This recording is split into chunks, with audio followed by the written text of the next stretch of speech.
Porque el mismo Pablo nos dice que con lo que nosotros debemos calzarnos los pies es con el apresto del Evangelio. No es con el Evangelio, no es con la paz que trae el Evangelio, es con el apresto del Evangelio. Y cuando usted busca la palabra apresto en el griego, esto se conoce con el nombre de estoimasía, y esto tiene que ver con el querer, la disposición y el deseo íntimo de usted ir a predicar el Evangelio de las buenas nuevas que trae la paz.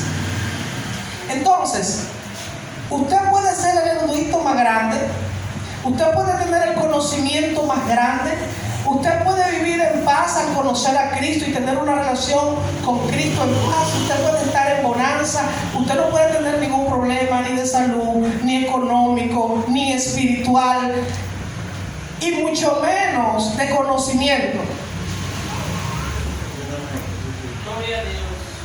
Pero esto no va a determinar que usted esté preparado para usted usar ese elemento, esa herramienta, que es una de las tantas que compone la armadura de Dios. ¿Por qué? Porque el calzarse tiene que ver con el deseo, con el apresto del Evangelio, no con el Evangelio que trae la paz.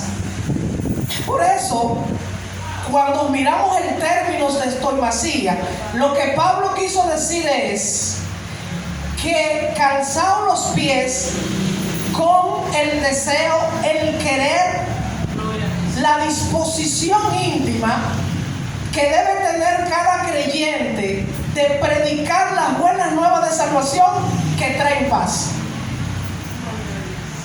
Gloria a Dios. Por eso muchas veces, cuando este deseo no está, es un elemento de colaboración para que la armadura no sea lo efectivo que nosotros podemos. Entonces, ¿qué sucede con esta cuestión? Que la iglesia, en sentido general y con raras excepciones, está desprovista de esta arma.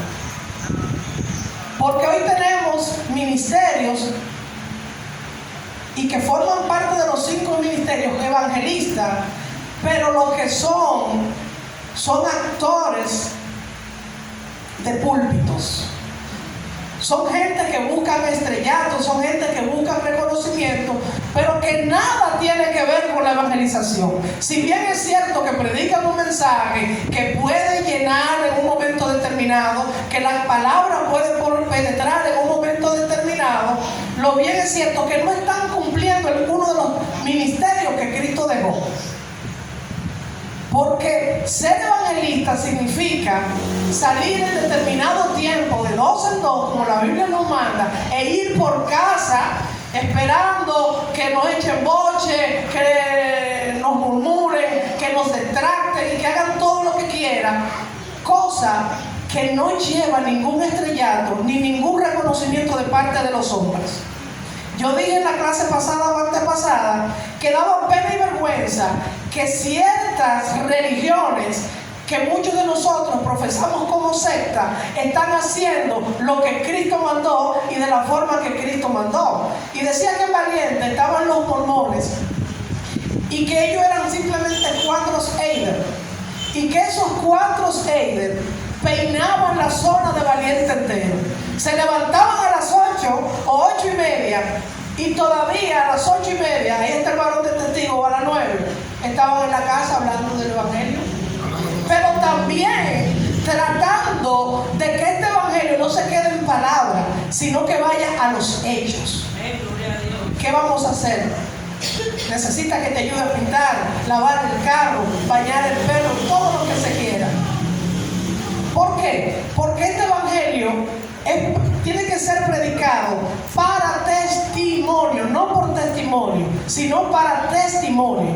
Y déjenme decirle que en cuanto a eso, la iglesia que es la única arma que yo podría decir que es ofensiva a Satanás, porque es la única oportunidad que tú tienes de poder arrebatar las armas al diablo, es la única oportunidad que tú tienes de establecer el reino de Dios, no así la consumación, pero sí el establecimiento del reino.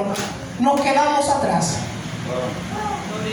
Recordarle a la audiencia que esto es un estudio bíblico, que cualquier inquietud tiene derecho a levantar la mano, cualquier pregunta o cualquier sugerencia.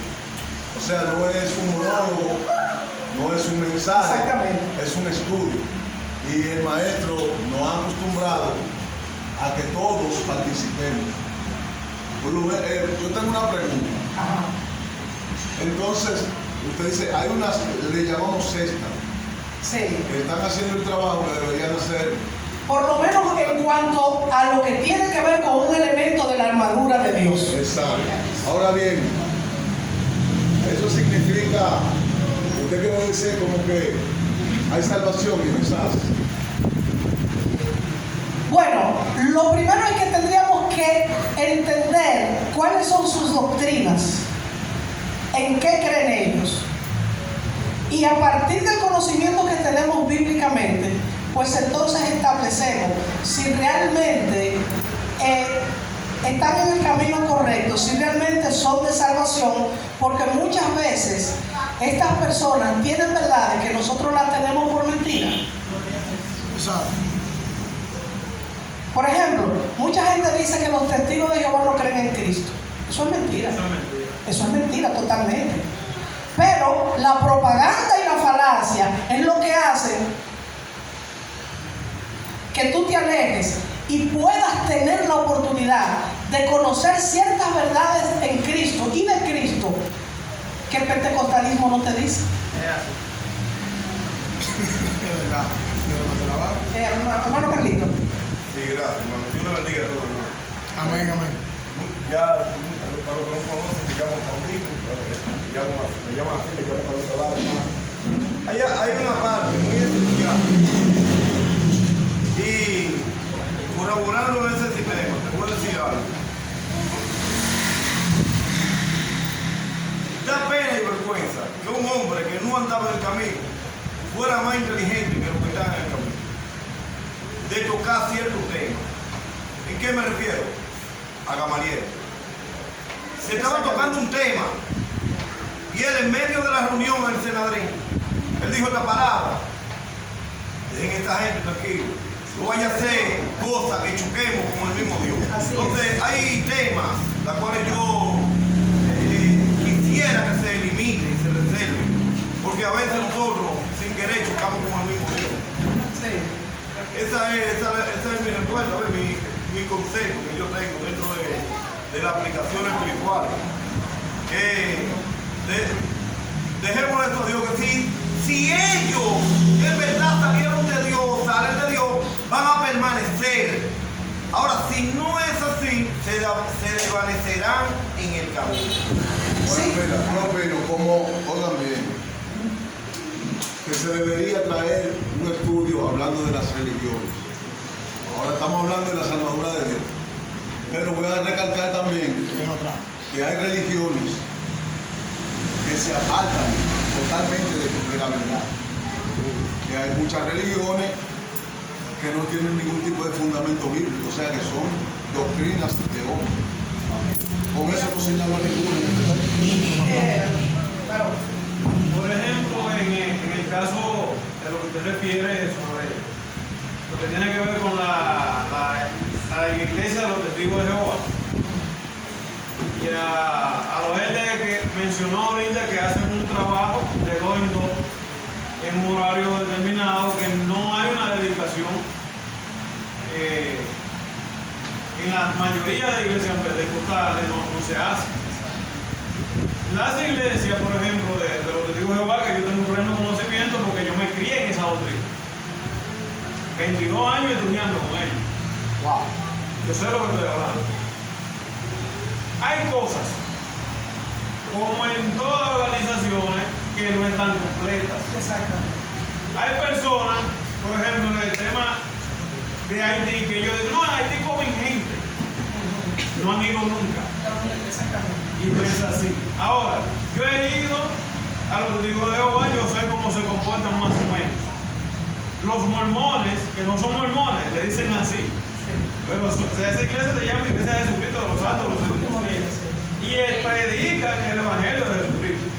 Ahora, hay cosas que no, como en las pentecostales, no me gusta lo que usted me está hablando, como me está tratando, yo me voy para otra. Exacto. Porque somos ñoños. Sí, exacto. Entonces es más fácil salir corriendo y aguantar chuchado y resolver el problema. Es una realidad. Pues bien, yo entiendo la parte de mi hermano Carlito, que él es un hombre que le gusta hacer canto, medido, pero también es lo que dice el pastor, que Dios nos manda a contender por la fe ardientemente, porque hay parámetros que se salen de los lineamientos, y si nosotros, ese hombre va a bautizarlo, si nosotros no nos armamos de coraje y vamos y pulsamos por esa mentira que se está vendiendo, que parece verdad, pues entonces la mentira va a ocupar a las almas que realmente necesitan de la verdad de Cristo. Por eso que debemos buscar con justo juicio.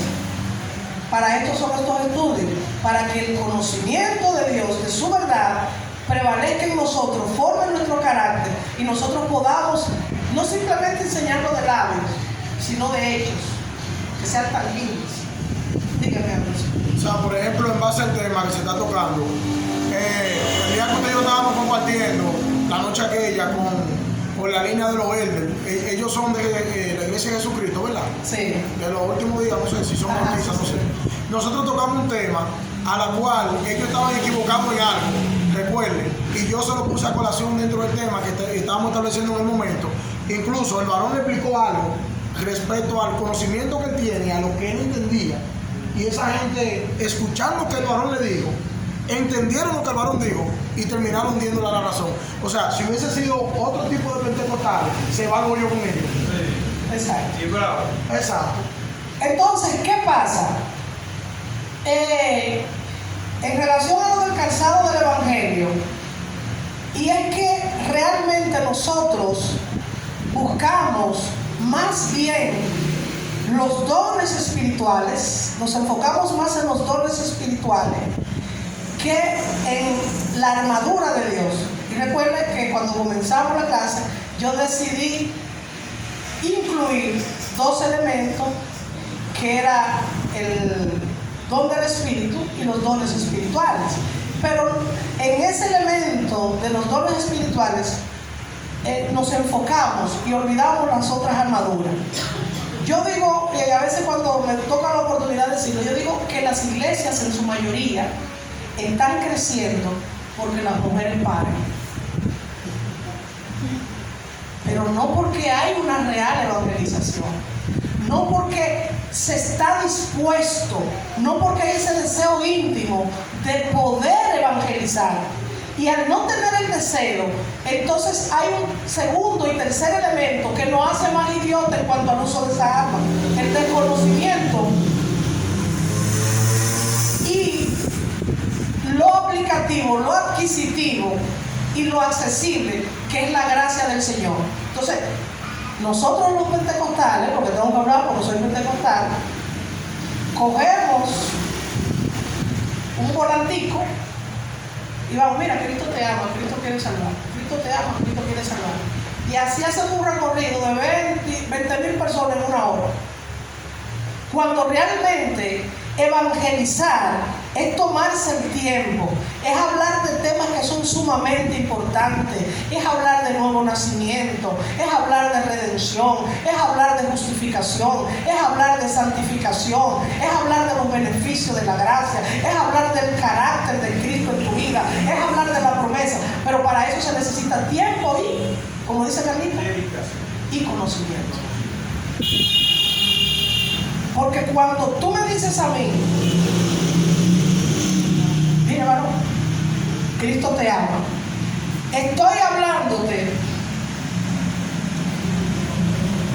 una verdad a media o una mentira a media.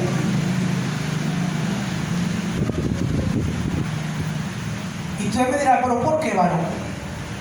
Claro, porque si bien es cierto que Cristo te ama, que Él murió por el pecado de la humanidad, los únicos beneficiarios para ese amor extendido de parte de Cristo y de Dios, su Padre, es que tú pases a formar parte del cuerpo de Cristo, que tú seas nacido de nuevo, que tú seas alcanzado por el Espíritu de Dios. Entonces,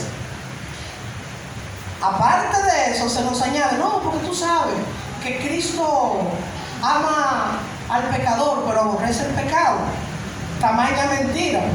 Quizás yo en mi ignorancia puedo decir, bueno, pero que se olvide del pecado y que me siga amando a mí porque tiene la culpa de eso. Cuando realmente la palabra establece que Cristo está airado o Dios está airado todos los días de su vida contra el pecador. Entonces, es una palabra que suele ser muy bonita, que suele ser muy complaciente, pero yo creo que el punto para introducirse es hablar de lo que tú significas fuera de Dios, de lo que tú puedes representar dentro de Dios y de lo que tú puedes alcanzar estando en Dios. Porque cuando tú sabes que tú eres criatura de Dios, pero que por medio del arrepentimiento tú puedes, Dios te da la potestad de que tú seas hijo de Él y partícipe de su gracia y coheredero conjuntamente con Cristo, pues entonces tú vas a tener otra visión y otro enfoque de lo que se está haciendo.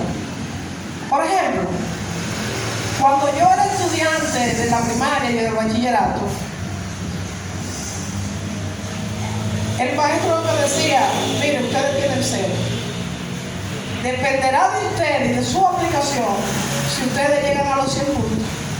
Yo me basaba en la mente que yo no tenía nada y que yo tenía que hacer un esfuerzo para poder llegar, en el mejor de los casos, a un 90. Mi ideal sería 100, pero si no podía llegar, por lo menos me esforzaba porque ese sea mi meta. En la universidad, el sistema de evaluación o de percepción de la evaluación es contrario, porque es la misma, pero el sistema de evaluación es contrario. Te dice, en esta materia ustedes tienen 100 puntos. Ya ustedes saben, no lo pierdan. Cuando me dan el primer parcial que vale 20 y yo saco, qué sé yo, 10, significa que me quemé, ¿verdad? Pero lo que a mí me mueve a satisfacción y me deja en tranquilidad es saber que me quedan 90. Porque no estoy pensando en los 10. Porque si hacemos una correlación de fuerza, 90 es mucho mayor que 10. Pero lo que no entiendo, que así como vino esa prueba, vendrán otras.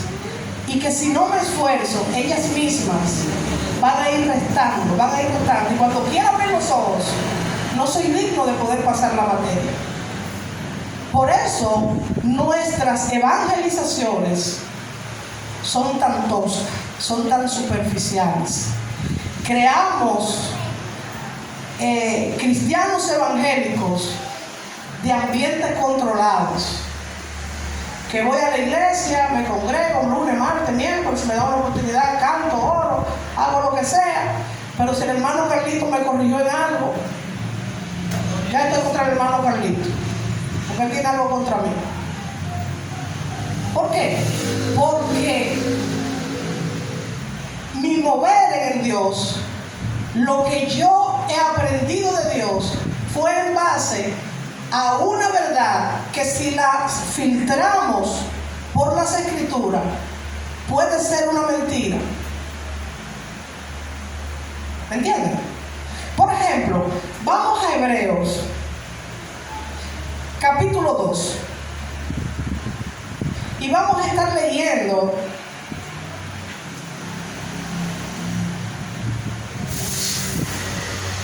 el versículo 1 al 4. La palabra dice así: por tanto, eso es hablando de la salvación.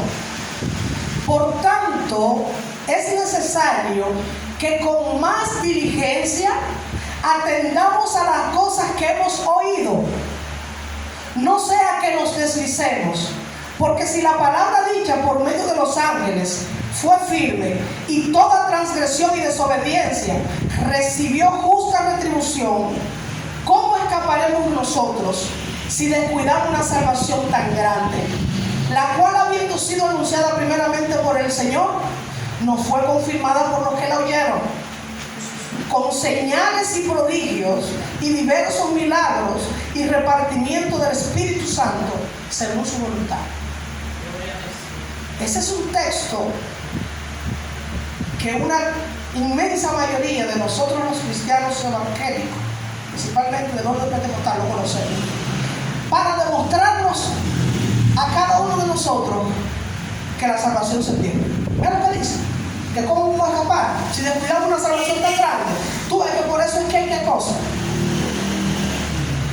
Y estas cosas nos hacen entender en el conocimiento que la salvación depende de nosotros, que nosotros somos los que estamos llamados a arrebatar nuestra salvación, cuando realmente la promesa de Dios a través de su Espíritu Santo y a través de lo que la verdad de Dios es expresada en el elogión de Dios te dice que no son ustedes los que me han escogido a mí, sino he sido yo quien lo he escogido a ustedes, que nadie nos va a poder separar de Él. Entonces, tener ese conocimiento nos entra en temor y nos desvía por el camino incorrecto. Pero yo quiero que esta noche usted me permita hacerle una hilación del pensamiento de lo que quiere decir esto. Hebreo es el libro que dignifica más la figura de Cristo. Todo lo que habla de Cristo. Para que si algún judío de aquel entonces, algún israelita de aquel entonces tuviera una duda, supiera a quién le cree. ¿A quién le creyó? ¿Cuál es la esperanza de creerle a Cristo? Y cuando Él habla de que Él ahora mismo está hablando a través de su Hijo, por la palabra, cuando Él te narra que el Hijo es superior a cualquier ángel, a cualquier querubín, a cualquier serafín, te está importantizando lo que viene a continuación. Entonces, por eso Él te dice, por tanto, es decir, por lo que yo he dicho anteriormente, es necesario que con más prontitud, diligencia, avidez, nosotros atendamos a las cosas que hemos oído de esta salvación de Dios, de esta gracia que Dios nos ha dado.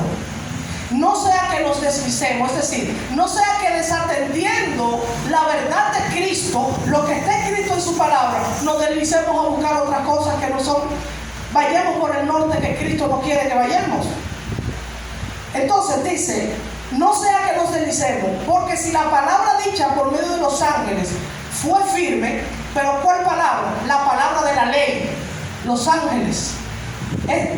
Hace ese paralelismo, porque si la palabra dicha por medio de los ángeles fue firme y toda transgresión y desobediencia recibió justa retribución, lo que te está diciendo, cuando el mensaje de la ley fue dado al pueblo de Israel, muchos se descuidaron, muchos se deslizaron, muchos no prestaron la debida atención, y ese mensaje que fue dado por los ángeles a los profetas, que los profetas le dieran al pueblo, dice, el no atender a esa ley, a ese evangelio, fue lo que hizo que el pueblo de Dios, de manera individual y colectiva, recibiera retribución. Hubieron gente que perdieron la vida porque se deslizaron de los caminos de Dios. Hubieron gente que fueron quitados del ministerio porque se deslizaron. Hubieron gente que fueron quitados de los reinados hubieron gente que fueron apartados de Dios porque se deslizaron. Es lo que él está diciendo. Pero a continuación dice, refiriéndose a la transgresión y a la desobediencia que recibieron en aquel entonces. Entonces él